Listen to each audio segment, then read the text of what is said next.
बाजार बोलता है, इसमें एफआईज का डेटा पढ़ने की कोशिश करते हैं कि क्या कुछ इंपॉर्टेंट रहा है एफआईज के डेटा में।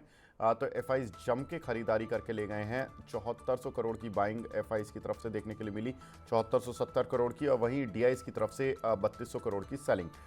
तो एफआईज की जो बाइंग है उसमें एक पेच है एक्चुअली, और उसमें पेच ये है कि फुटसी की एक रीबैलेंसिंग हुई थी और उस रीबैलेंसिंग की वजह से एफआईज का ये फ्लो देखने के लिए मिला। लेकिन उस रीबैलेंसिंग में क्या कुछ डीप बातें थी वो सब विस्तार से बात करेंगे, लेकिन फिलहाल एफआईज बायर है, ये खुशी की बात है। एक बार देख लेते हैं कि आज ग्लोबल इंडिसेस का हाल क्या है और उसके बाद टॉप गेनर्स और लूजर्स।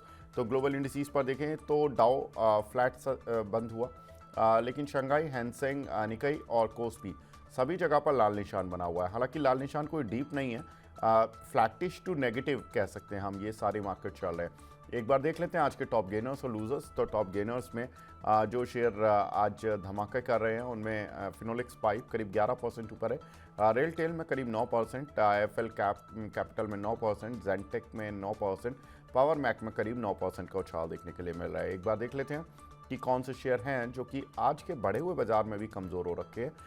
उनमें देखिए तो कई सी इंटरनेशनल लगातार पिटाई हो रही है इस काउंटर की, करीब 5% नीचे, जेएसएल करीब 4% नीचे, एपीएल लिमिटेड करीब 3.5% नीचे, ज्योति स्ट्रक्चर करीब 3.25% और टिप्स म्यूजिक में करीब 3% की गिरावट देखने के लिए मिल रही है। आगे बढ़ते हैं, कुछ ग्लोबल खबरों की तरफ बढ़ते हैं। और आज एशियन मार्केट्स में थोड़ी सी एक कमज़ोरी देखने के लिए मिल रही है, या कह सकते हैं फ्लैट टू नेगेटिव। उसकी कुछ वजह भी हैं, कुछ पॉजिटिव भी हैं, कुछ नेगेटिव भी हैं। लेकिन पहले पॉजिटिव की बात करते हैं कि अमेरिकी सेनेट मेंबर यानी कि सांसद और सीईओज चाइना के विजिट पर गए हुए हैं, और ये 7 लोग हैं, जिसमें ज़्यादातर सीईओज हैं और एक अमेरिकी सांसद भी हैं। और इनकी मुलाकात चीन के टॉप ऑफिशियल के साथ हुई है। और उसमें जो बड़ी कंपनियां हैं उसमें बोइंग, क्वालकॉम, फाइजर, कारगिल जैसी कंपनीज के सीईओ या वीपी लेवल के लोग हैं जो कि इस दौरे पर गए हुए हैं। अब ये तो पॉजिटिव साइड है कि कहीं ना कहीं चीन में अमेरिकी कंपनियां जा रही हैं, तो जाहिर सी बात है कि टैरिफ को लेकर भी बात होगी। वहाँ पर अमेरिकी सांसद भी गए हैं जो कि डोनाल्ड ट्रंप के काफ़ी करीबी माने जाते हैं, तो ये एक इम्पॉर्टेंट चीज़। लेकिन दूसरी बड़ी बात, वहीं चीन के तरफ से ऑफिशियल स्टेटमेंट यह है कि हम अमेरिकी टैरिफ के लिए तैयार हैं। जो 2 अप्रैल को रेसिप्रोकल टैरिफ की बातें हो रही हैं उसको लेकर भी चीन तैयार है। महेश सर, अगर हमने देखा है कि चीन में जब भी कोई सर्ज आता है तो कमोडिटीज़ की प्राइजेस पर उसका एक पॉजिटिव इम्पैक्ट आता है, और वाई से वर्सा भी रहता है कि अगर चीन गिरता है तो कमोडिटीज़ की प्राइजेस भी थोड़ी नीचे आती हैं। ये रेसिप्रोकल टैरिफ से पहले किस तरह की नीति बनाए निवेशक, और क्या कुछ नीति होनी चाहिए मेटल स्पेस में? ये मेटल में फिलहाल एक पॉजिटिव मोमेंटम चल रहा है, और जब तक ये पूरा स्टेबलाइजेस नहीं होगा मेरे हिसाब से, और होगा तो भी मेटल के अंदर पॉजिटिव ही रहेगा। तो मेटल के अंदर फिलहाल एक अपवर्ड मोमेंट बना हुआ है, और मेटल में आगे भी मुझे लगता है कि कहीं ना कहीं एक अपसाइड जो है मेटली रैली को, जो भी इंडियन मार्केट की रैली को भी मेटल स्लो एंड स्टडी एक अपसाइड मोमेंटम लेके जाएगा। तो मेटल के लिए अभी भी स्पेस काफी जगह बचा हुआ है, और मेरे हिसाब से लगता है कि मेटल कहीं ना कहीं पे आउट परफॉर्म आने वाले दिनों के अंदर भी कर सकता है। हो सकता है कुछ एक कारण की वजह से थोड़ा टाइम जरूर ले ले, लेकिन मेटल इंडेक्स जो है वो काफी बढ़िया लग रहा है, अट्रैक्टिव है। चाहे आप स्टॉक स्पेसिफिक देख लो या इंडेक्स स्पेसिफिक देख लो, और बाकी भी खबरों के हिसाब से भी देखे तो भी वो सारी चीजें जो है मेटल की और पॉजिटिवनेस की तरफ ही लेके जा रही है। तो मेरे हिसाब से मेटल जो है एक अट्रैक्टिव, यहाँ से भी थोड़ा अट्रैक्टिव लग रहा है। कोई भी बाइंग डिप आती है तो बाइंग अपॉर्चुनिटी समझ के बाइंग करना चाहिए। सर, कौन से शेयर बाय करेंगे डिप में? अगर आपको सेफेस्ट बेट में जाना है तो फिर टाटा स्टील है, जेएसडब्ल्यू स्टील है, वहां पे कर सकते हैं। और थोड़ा सा अगर रिस्क लेते हैं तो नाल्को जैसी कंपनियां हैं, हिंडाल्को है, हिंडाल्को भी वैसे सेफ है, और नाल्को है, सेल है, ये सारी कंपनीज में थोड़ा सा एक्सपोजर ले सकते हैं। नाल्को के कारण, क्योंकि नाल्को का एक्सपोजर जो है वो यूएस की तरफ थोड़ा सा वो साइड में है, तो अब वो अपनी पॉलिसी धीरे धीरे चेंज करने में लगे हुए हैं। तो जैसे वो चेंज होगा तो नाल्को के अंदर भी मूवमेंट देखने को मिलेगा। तो मेरे हिसाब से हायर स्पेस में जेएसडब्ल्यू स्टील है, आपका हिंडाल्को है, टाटा स्टील है, ये फर्स्ट रो में रहेंगे। अगर थोड़ा सा और रिस्क लेते रहेंगे तो सेल जैसी कंपनी है, वहां पे भी एक ध्यान दिया जा सकता है। ठीक है, तो यहाँ पर ध्यान दिया जा सकता है कुछ एक कंपनीज में। एक और इम्पॉर्टेंट खबर सर, इस हफ्ते अमेरिका में जीडीपी का डेटा आएगा, Q4 जीडीपी का डेटा। और वैसे तो Q4 में टैरिफ का कोई खास इम्पैक्ट नहीं पड़ेगा, क्योंकि डोनाल्ड ट्रंप ने जो ओथ ली थी वो जनवरी 20 को ली थी, और उसके बाद ही उन्होंने टैरिफ की बातें की। तो जो भी इम्पैक्ट होगा वो Q1 यानी कि जनवरी मार्च जीडीपी में देखने के लिए मिलेगा। लेकिन सर, जो इम्पैक्ट ये हम कह सकते हैं कि अमेरिकन जीडीपी का जो हाई पॉइंट है वो लगभग इस क्वार्टर में लग जाएगा, ऐसा एनालिस्ट मानेंगे, और उसके बाद उस हिसाब से अमेरिकी मार्केट में बैठ लेंगे। क्या लगता है सर आपको? डेफिनेटली एक ये वाले नंबर जो भले ठीक ठाक आज आने वाले दिनों के अंदर जो है इम्पैक्ट अपने को अमेरिकी मार्केट के अंदर देखने को मिलेगा। तो कहीं ना कहीं गवर्नमेंट का स्पेंडिंग है उसके ऊपर भी काफी उन्होंने रोक लगाई है। तो वो सारा इम्पैक्ट जो है आगे आने वाले क्वार्टर्स के अंदर देखने को मिलेगा। आगे कैसे वहाँ की गवर्नमेंट क्या कौन से जगह पे खर्चे कम कर रही है क्या कर रही है, तो उसके हिसाब से देखने वाला एक होगा। लेकिन यस डेफिनेटली ये आपकी बात से एग्री कर रहा हूँ कि भाई यहाँ पे एक ये वाला डेटा जो आएगा शायद हायर मान के चला जा सकता है। ठीक है सर, इंडियन आईटी शेयर काफ़ी लाइमलाइट में चल रहे हैं, क्योंकि ये अंडर परफॉर्म कर रहे हैं पूरे मार्केट को। और दिसंबर तक इन्होंने आउट परफॉर्म किया, और 2025 से ये अंडर परफॉर्म कर रहे हैं। ये अंडर परफॉर्मेंस जारी रहेगी? आपको लगता है कि यहाँ से कुछ रिकवरी की उम्मीद है? ये रिकवरी में थोड़ा टाइम लग सकता है, लेकिन मेरे हिसाब से अगर इंडियन कंपनीज के हिसाब से देखें तो उतना टेंशन लेने वाली बात है नहीं। अब वैल्यूएशन वाइज भी देखें तो काफी अट्रैक्टिव है। हम्म। 24 के पी 26 के पी की रेंज में जो लार्ज कैप है वो चल रहा है। ये एक बढ़िया पी पे ट्रेड कर रहे हैं, गुड डिविडेंड पेई कंपनीज है, हेल्थी प्रमोटर ट्रैक रिकॉर्ड है। और कहीं ना कहीं पे जो इंडिविजुअल कॉन्ट्रैक्ट है उसके हिसाब से देखें तो भी कंपनीज के लिए इतना प्रॉब्लमेटिक कोई बात है नहीं। और जो भी प्रॉब्लम था वो ऑलरेडी स्टॉक्स के अंदर डिस्काउंटेड ऑलरेडी कर दिया है। तो यहाँ से रिस्क और रिवॉर्ड रेशियो धीरे धीरे फेवरेबल होता हुआ नजर आ रहा है। तो यहाँ से ज्यादा डाउन साइड तो नहीं है। और अगर कोई भी चीजें सुधरती है तो फिर एक अच्छा खासा अपसाइड देखने को मिल सकता है। HCL टेक जो है यहाँ से एक फेवरेट बनते जा रहा है। वैल्यूएशन वाइज भी देखे तो इन्फोसिस भी अगर थोड़ा भी डाउन साइड मिलता है तो ठीक है। TCS भी 3500 के करीब जो है वो भी ठीक है। तो हमने तो हमारे क्लाइंट्स को स्लो एंड स्ट्रगल्ड वे में एक्यूमुलेट करने की सलाह दी है अगर कोई भी आईटी के अंदर लो लेवल मिलता है। क्योंकि अमेरिकी कंपनीज के गवर्नमेंट कॉन्ट्रैक्ट वगैरह है वो शायद असेंचर वगैरह के पास है, इसके लिए उनका जो इम्पैक्ट है वो अलग रहेगा। इंडियन आईटी कंपनीज के हिसाब से देखें तो उनका इम्पैक्ट अलग है। डॉलर के हिसाब से देखें तो वो अपना हेज करके पोजीशन रखते हैं। और उनका एक्सपोजर कहीं ना कहीं पे डोमेस्टिक भी जो है बिजनेस धीरे धीरे स्लो एंड स्टडी ग्रोथ कर रहा है ओवरऑल देखेंगे तो लेवल्स जो अट्रैक्टिव है यहाँ से रिस्क रिवॉर्ड रेशियो धीरे धीरे फेवरेबल हो गया है, अच्छा खासा फेवरेबल हो गया। तो कोई भी डिप मिलता है तो एक्यूमुलेट कर सकते हैं। थोड़ा सा हॉराइजन लंबा रखना पड़ेगा क्योंकि चीजें धीरे धीरे सुधरेगी। तो उसके हिसाब से थोड़ा सा लंबा हॉराइजन रखेंगे तो यहाँ से अच्छी कंपनी अच्छा रिवॉर्ड भी दे सकती है। जी। सर, एक और इम्पॉर्टेंट डेटा इस हफ्ते जो कि इंडिया के कॉन्टेक्स्ट में होगा, फॉरेक्स का डेटा आएगा फ्राइडे को। क्योंकि अब डॉलर इंडेक्स ऊपर से 110 के स्तर से 103 की तरफ आया। हालांकि फ्राइडे को थोड़ा सा बाउंस बैक करने की कोशिश की, लेकिन बैंक के डिपॉजिट ग्रोथ और लोन ग्रोथ के डेटा भी आएंगे। क्या लग रहा है सर, किस तरह का ये क्वार्टर रहा होगा बैंकिंग सेक्टर के लिए? किस तरह के डेटा आएंगे? क्योंकि हम देख रहे हैं कि बैंकिंग शेयर सबसे ज़्यादा लाइमलाइट में है। आज भी 1000 पॉइंट के करीब बैंक निफ्टी ऊपर है। ऐसे में बैंकिंग सेक्टर पर आपका आउटलुक और इन सभी डेटा का क्या इम्पैक्ट होगा?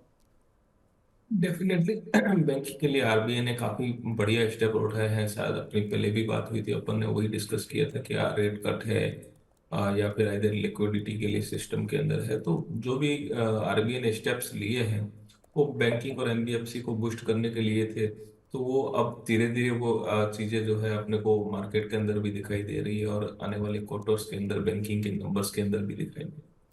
और जैसे ये आप बात कर रहे हैं कि फिजिकल डेफिसिट वगैरह, तो ये डेटा भी धीरे धीरे सुधार होता हुआ मेरे हिसाब से दिखाई देना चाहिए। तो कहीं ना कहीं पे इम्प्रूवमेंट जो है आपको हर कॉर्नर पे थोड़ा थोड़ा इम्प्रूवमेंट दिखाई देगा। तो और आप देखेंगे कि जीडीपी के नंबर्स जो भी आ रहे हैं वो भी है। बाकी डेटा जो है आईएपी के वो भी थोड़े थोड़े इम्प्रूवमेंट हो गया है। तो सारे डेटा में कहीं ना कहीं पे एक इम्प्रूवमेंट है। आप देखेंगे कि महाकुंभ का जो इम्पैक्ट है वो भी आने वाले अभी ये वाले क्वार्टर्स के अंदर रिफ्लेक्ट होगा। तो वो सारी चीजें हैं, और जीडीपी रिवाइवल जो है, इकोनॉमी रिवाइवल के लिए भी वो चीजें जो है काफी कुछ योगदान दिया है। तो वो जब पैसा रोटेशन होता है तो थोड़ा सा टाइम लगता है, तो अब वो रोटेशन में आ रहा है, तो उसके हिसाब से नंबर्स जो है, सारे नंबर जो है कहीं ना कहीं पे आपको इम्प्रूव होते हुए कहीं ना कहीं पे दिखाई देंगे। तो मुझे लगता है कि कहीं ना कहीं पे मार्केट के अंदर अच्छा खासा सपोर्ट, एक बेस जो है बॉटम, जैसे भी अपन ने लास्ट जब अपनी चर्चा हुई थी तो अपन ने बात की थी कि मार्केट के अंदर करीब करीब बॉटम आउट बन चुका है, तो वहां से करीब करीब शायद मुझे जितना लगता है कि 1500 पॉइंट निफ्टी की अपसाइड रैली हो चुकी है। तो ये एक इंडिकेशन थे कि कहीं ना कहीं पे आगे आने वाले टाइम के अंदर अपने को एक अच्छा खासा मोमेंट देखने को मिलेगा, और बैंकिंग के अंदर तो आगे आने वाले में और मेरे हिसाब से एक अपसाइड मोमेंटम है। शायद आप बैंकिंग के लिए बहुत सारी चीजें आरबीआई ने की है जो उनके लिए फेवरेबल हुई, तो आने वाले टाइम में आरबीआई जो बैंकिंग है वो ज्यादा लोन दे पाएगी। लिक्विडिटी इनहांस के लिए काफी कुछ कदम लिए हैं, और वो आने वाले क्वार्टर्स के अंदर बैंक के रिजल्ट के अंदर भी देखने को मिलेंगे। और जी। पीएसबी की बैलेंस शीट देखें तो काफी अट्रैक्टिव है, नंबर जो है year on year quarter on quarter improve होते हुए दिखाई दिए। हम्म। तो ये सारी चीजें जो है इकोनॉमी के लिए पॉजिटिव है, और लग रहा है कि बाकी भी नंबर जो आए हैं, आने वाले हैं, वो भी एक पॉजिटिव दिशा में आएंगे। जी। सर, जब बैंकिंग डेटा पॉजिटिव आएगा, ये इंडसइंड बैंक का क्या करें? बहुत सारे लोग सवाल पूछ रहे हैं, गिरने के बाद ये अट्रैक्टिव हुआ है या खतरनाक? अब ये और बता दीजिए सर, क्योंकि इसमें एक खबर आ रही है कि ग्रांट थॉर्नटन को फॉरेंसिक ऑडिटर नियुक्त करने की खबरें मार्केट में, और डेरिवेटिव्स में जो इन्होंने नुकसान दिखाया था, जो कि माना जा रहा था कि 15 से 2000 करोड़ रुपए होगा, उसको लेकर भी जांच करेगी ये जो फॉरेंसिक ऑडिटर ये होगा ग्रांट थॉर्नटन। सर, कैसे देख रहे हैं इंडसइंड को? लेकिन मेरा तो पिछले कुछ सालों से रिकॉर्ड रहा है कि इंडस्ट्री में हमने कभी कोई क्लाइंट को सलाह भी नहीं दी है। बट ये है कि चीज जब बैंक्स ने क्लेरिफाई, ऑडिटर्स ने क्लेरिफाई कर दिया है कि ये वाली चीज ये है, तो कहीं ना कहीं भी लग रहा है कि भाई चीजें उतनी वर्षन शायद सिस्टम के अंदर नहीं रहेगी जितनी अपन लोग प्रेडिक्ट कर रहे हैं। हाँ, जो लॉसेज है वो अकाउंटिंग कैसे इतना मिस हो गया बड़ी बैंकिंग के अंदर, वो एक कंसर्न जरूर बनता है। बट प्रमोटर भी पीछे खड़े हैं, और प्रमोटर भी अगर रिक्वायर्ड कैपिटल है तो डालने का बता रहे, तो वो एक थोड़ा सा पॉजिटिव है। उनका भी एक ध्यान है कि भाई उनका भी स्ट्रॉन्ग कंसर्न है कि भाई वो बैंकिंग जो है वो इतना कुछ कंसर्न है नहीं शायद। लेकिन डेफिनेटली अगर इतनी अकाउंटिंग मिसअप होती है तो इन्वेस्टर का कॉन्फिडेंस शेयर के अंदर लूज होगा ही। भले वैल्यूशन अगर 2000 करोड़ का अगर एक साथ में प्रॉफिट लैप्स होता है तो साल भर की कंपनी बैंक की अर्निंग गायब हो जाती है। तो ऐसी सारी बैंक्स के अंदर थोड़ा सा कंसर्न बना रहता है, लोग जो है दूरी होना चाहते हैं। हालांकि आप देखेंगे तो 1500 1600 लेवल के लेवल से 600 700 के लेवल पे स्टॉक आ चुका है, तो वो सारी चीजें ऑलरेडी यहाँ पे डिस्काउंट हो चुकी है। डाउनसाइड की गुंजाइश थोड़ी बहुत है यहाँ से, बट उतनी नहीं है। अगर ये चीजें एज इट इज, अगर एक अकाउंटिंग मिसटेक है तो फिर वापस से स्टॉक्स में कुछ टाइम बाद में रिकवरी आ सकती है। लेकिन अगर कोई दूसरी चीजें निकलती है तो फिर वो एक बड़ा कंसर्न हो सकता है। जी। एक और डेटा जो कि हम पढ़ रहे थे कि एफआईज की खरीदारी शुक्रवार को इतनी तेज़ देखने के लिए मिली कि 7470 करोड़ रुपए का उन्होंने माल खरीद लिया। लेकिन ये जो डेटा आया है, इसमें फुटसी का एक बड़ा रोल है। फुटसी रीबैलेंसिंग होती है, जिसमें कि कुछ शेयरों में इनफ्लो आता है, कुछ शेयरों से आउटफ्लो होता है। तो एक बार देख लेते हैं कि किन शेयरों में इनफ्लो आया था, जिसकी वजह से हमने देखा कि एफआईज को बाय करना पड़ा इंडियन मार्केट में। तो इंडियन मार्केट में जो बाय किया उसमें बजाज हाउसिंग करीब 48.4 मिलियन डॉलर का इनफ्लो स्ट्रीट मानती है कि एक एस्टीमेट है कि इतना आया है। 361 वैम में इतना, क्रिसिल में करीब इतना, करीब 8.1 मिलियन का डेटा आया है। फोर्टिस हेल्थ केयर में 24.1 का, ब्लू स्टार में 8.3 मिलियन डॉलर इन्फ्यूज़ किए हैं एफआईज ने। अजंता फार्मा में 23.8, प्रीमियर एनर्जीज में 22.2, नालको 14 मिलियन का, IndusInd bank interesting 25.5 million dollar, और बीएससी में भी कुछ इन्फ्लो है, सीडीएसएल में भी है, अपार इंडस्ट्री और केन्सटेक में है। पहले इसी डेटा पर मैं बात करूंगा। महेश सर, इनमें से कोई कंपनी आपकी रडार पर है? क्योंकि एफआईज को तो खरीदने पड़े इनके शेयर। आपको लगता है कि एफआईज की खरीदारी के बाद इन शेयरों की किस्मत और चमकेगी? देखिए, इन शेयरों में फोर्टिस हेल्थ है, ब्लू स्टार है, ये दो शेयर है जहाँ पे थोड़ा सा ध्यान बन रहा है। अजंता फार्मा है, नाल्को है, ये तीन चार काउंटर है जहाँ पे मुझे लगता है कि कन्विक्शन बाइंग किया जा सकता है। फोर्टिस हेल्थ है, ब्लू स्टार है, शायद आने वाले दिनों के अंदर अपने को नंबर्स अच्छे थोड़े दिखाई दे। नाल्को है जहाँ पे लगता है कि कुछ ना कुछ चीजें वापस इंप्रूव मेटल्स की और हो रही है, तो वहाँ पे कंपनी का स्ट्रेटेजी चेंज होता हुआ दिखाई देगा। और फोर्टिस हेल्थ डेफिनेटली एक अच्छा स्पेस बन रहा है। तो मेरे हिसाब से ये तीन काउंटर है जहाँ पे अपन ध्यान दे सकते हैं। बाकी अगर फुटसी का इनफ्लो है तो स्टॉक्स के अंदर पॉजिटिव मोमेंटम तो देखने के लिए मिलेगा। लेकिन अगर आप मेरे से पूछें तो Fortis health care, blue star, NALCO, ये तीन काउंटर जो है थोड़े से ज्यादा अट्रैक्टिव लग रहे हैं, और अजंता फार्मा चौथे में। जी सर, बीएससी और सीडीएसएल वैसे तो इनमें इन्फ्लो उतना नहीं है, करीब 8 से 10 मिलियन डॉलर का ही है। लेकिन इन शेयरों पर बहुत सारे इन्वेस्टर्स रहते हैं जो कि सवाल भी पूछते हैं और बुलिश भी रहते हैं। आप किस साइड पर हैं इन दोनों शेयरों पर? फिलहाल एक दो क्वार्टर मेरे हिसाब से वीक नंबर्स जो है वीक आएंगे। अगर आपका व्यू अगर 2 साल से ऊपर है तो फिर इन शेयरों के अंदर आप भले बने रह सकते हैं, कोई दिक्कत नहीं है। लेकिन बीएससी सीडीएसएल के अंदर फॉर अ टाइम बिंग में हम लोग इतना बुलिश नहीं है हमारे हिसाब से। थोड़ा और या तो टाइम करेक्शन इन दो स्टॉक्स में चल सकता है, या फिर थोड़ा डाउन साइड भी देखने को मिल सकता है। तो ये स्टॉक्स के अंदर इतना बुलिश नजरिया फिलहाल नहीं है। सर दो काउंटर, एक 360 वैम और दूसरा केन्स टेक्नोलॉजी, इन दोनों में एफ का इन्फ्लो आया है कि 360 वैम में करीब 25 मिलियन डॉलर और केन्स में करीब 7 मिलियन डॉलर का आया है। लेकिन दोनों काउंटर आज 5-5% ऊपर हैं। इन दोनों पर आपका व्यू सर? देखिए कि 361 वैसे काफी बढ़िया काउंटर है, लेकिन बीच में कुछ कंसर्न हो गए थे, उसके कारण से हमने उसको इतना वेटेज में नहीं रखा हुआ है और ध्यान में नहीं रखा हुआ उस लिस्ट में। बाकी केन्स में है, केन्स टेक्नोलॉजी में थोड़ा अपसाइड वापस से बनेगा। काफी स्टॉक्स जो है आप देखेंगे तो 8,000 से वापस से बिटन डाउन हुआ है। और उसके बाद में अब मार्केट जैसे जैसे रिबाउंड हो रहा है तो सारे स्टॉक्स के अंदर थोड़ा अपसाइड मोमेंटम बन रहा है। और ये स्टॉक्स कहीं ना कहीं पे हाई बीटा वाला है, तो मोमेंट जो है स्टॉक्स के अंदर ज्यादा रहता है। तो ये स्टॉक्स उस हिसाब से थोड़ा अपसाइड पोटेंशियल ये स्टॉक्स में भी है मेरे हिसाब से। ये स्टॉक्स में भी थोड़ा बहुत अपसाइड जो है वापस से अपने को देखने को मिल सकता है। ठीक है, अगली लिस्ट की तरफ बढ़ते हैं जहां पर कि फुटसी का वेट, फुटसी के जो इंडेक्स में वेट्स होते हैं वो बढ़ते हैं, तो भी इनफ्लो आता है, और अगर वेट रिड्यूस होता है तो आउटफ्लो हो जाता है। पहले इनफ्लो वाली बात करते हैं। ICICI bank, Kotak bank, Cipla, Zomato, ITC hotel, AB fashion, Mankind pharma और गोदरेज प्रॉपर्टीज़, इनमें वेट बढ़ने की वजह से इनफ्लो इतना एक्सपेक्ट किया जा रहा है कि स्ट्रीट में आया है। साथ ही बजाज फाइनेंस में वेट घटने का खबर आई है, जिसकी वजह से इसमें है कि इनफ्लो नहीं हुआ, ये आउटफ्लो हुआ 41.2 मिलियन डॉलर का। महेश सर, चूंकि दिग्गज बैंक, पहले आईसीआईसीआई वर्सेस कोटक, मैं इन पे बात करूंगा। इनमें आपका व्यू, क्योंकि इनमें काफ़ी अच्छा इनफ्लो आता हुआ दिखा है।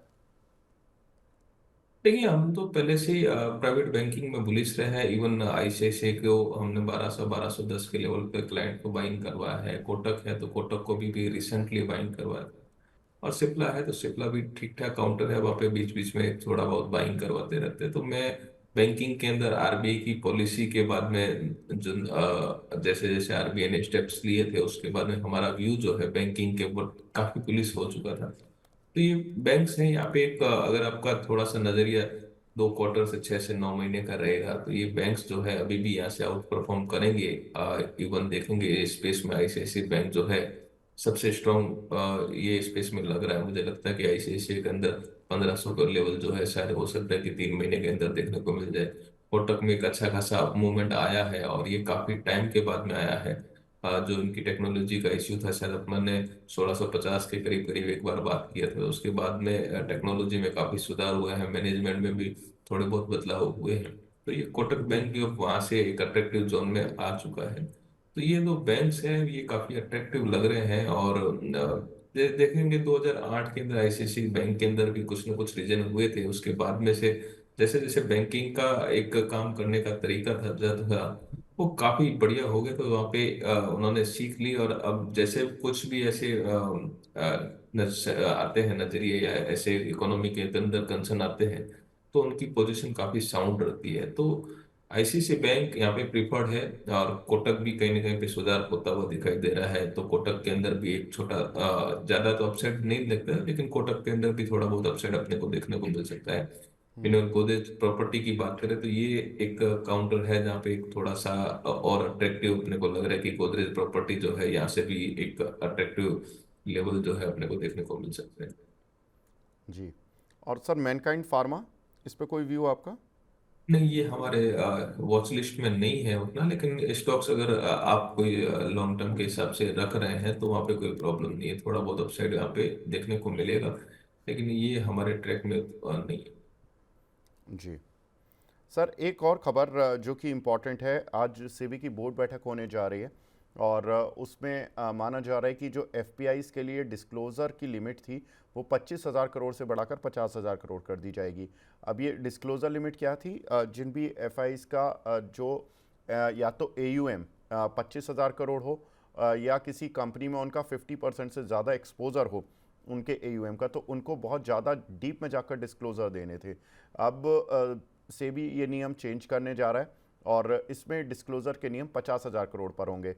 ये नियम क्यों लगाए गए थे? वो इसलिए लगाए गए थे कि चाइना और जो पड़ोसी मुल्क हैं जिनसे हमारी मित्रता नहीं है, उनकी तरफ से जो इन्फ्यूज़न आने की बात थी और वो हमारी कंपनीज़ में गलत तरीके से एक्विजिशन या एक सिग्निफिकेंट स्टेक लेना चाह रहे थे, उसको रोकने के लिए इस तरह के नियम बनाए गए।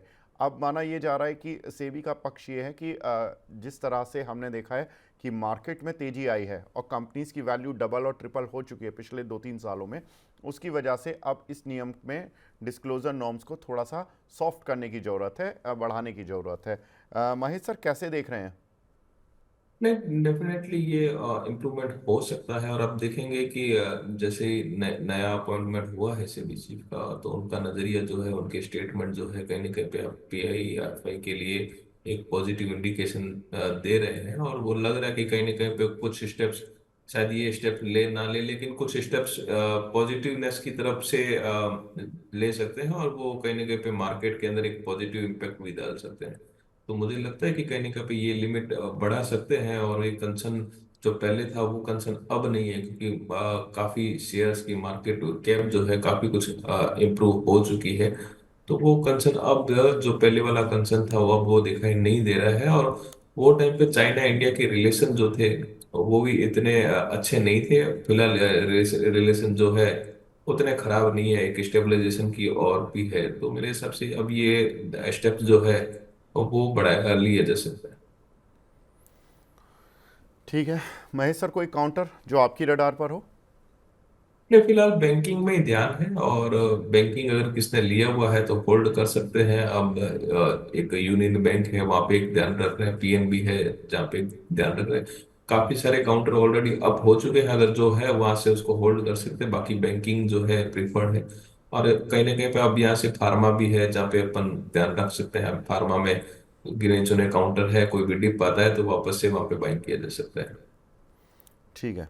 तो बैंकिंग और फार्मा, ये महेश सर की टॉप पिक्स हैं, जहाँ पर कि मतलब टॉप सेक्टर्स हैं जहाँ पर कि आप कुछ भी डिप मिलता है तो ख़रीदारी कर सकते हैं। सर ने बैंकिंग के शेयर कुछ बताए और फार्मा के भी।